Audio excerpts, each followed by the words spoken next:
Hi, my name is Katie Debris. I'm a registered dietitian at the Owensboro Health Park, and today I'm going to teach you a few tips on how to shop on a budget. My first tip that I'd like to give you is number one, making a plan. So with a lot of grocery shopping, a lot of times we don't come in with a plan. We might come in just kind of perusing all the aisles without even thinking about it. And a lot of times that can work if we're busy or if we're on the road a lot.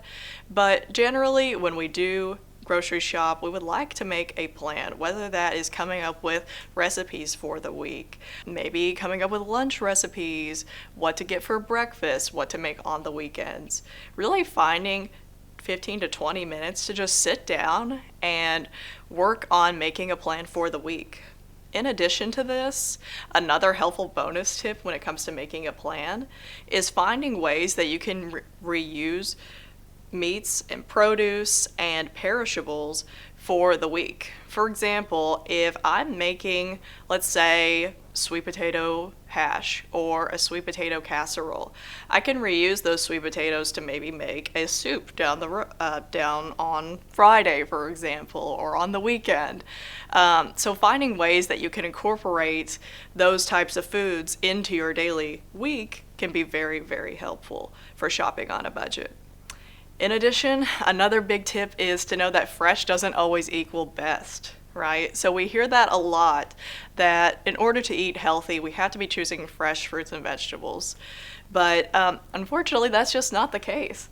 So, for example, canned or frozen fruits and vegetables might even be better than fresh, according to some certain studies. So some reasons why that might be is because a lot of times fresh produce actually loses nutrients as it goes through transit. When it is fresh or frozen, a lot of times it is preserved as it's harvested.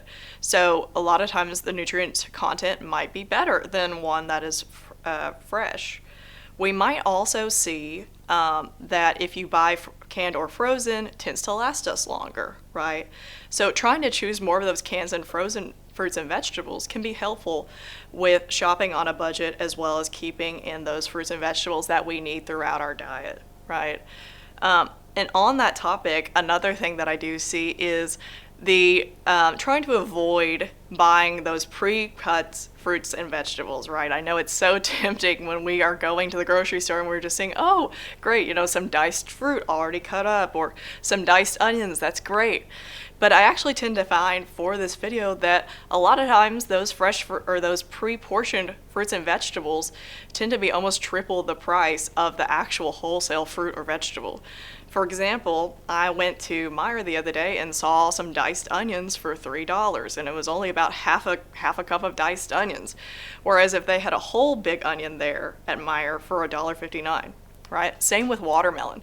I actually saw about a cup or half of diced watermelon, and that was about $6 or $7, whereas a whole watermelon was on sale for $5.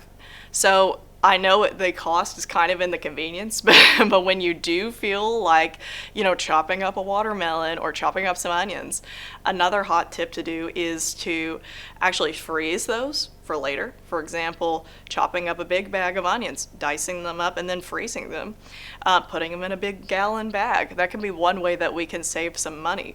Almost, like I said, almost triple the price on that. So that's a really, really helpful tip when it comes to shopping on a budget. Another thing is to buy non-perishable in bulk. This kind of goes hand in hand with shopping with a plan, right? So it's kind of good to know what stores might have more things in bulk than others.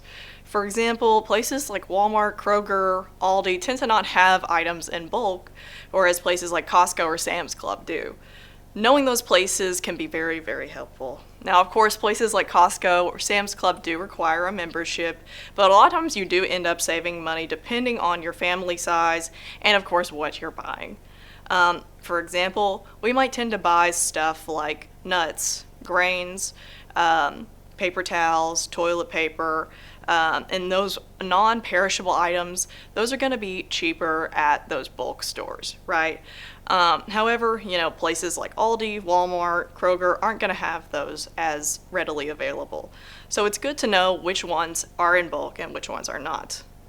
Next big tip I'd like to give you is looking at meats. Meats can be a hard one because a lot of times they are getting more and more expensive by the day, but there are some ways that we can save money in this category. For example, obviously buying meat in bulk can be a huge plus, right? Certain cuts of meat are actually cheaper than others. For example, chicken thighs are going to be cheaper than our chicken breasts, right? As another example, buying a big pork roast or a beef roast can be cheaper than buying a steak, right? And they tend to last longer too. Bigger for families, tend to last longer, go a really long way. When we're making a plan, we can also use those to kind of work with our rest of the recipes, right? So I can make a roast one day and then maybe make roast beef sandwiches the next day. It's a give or take that we do see in making a plan. It can be so helpful for creating a budget.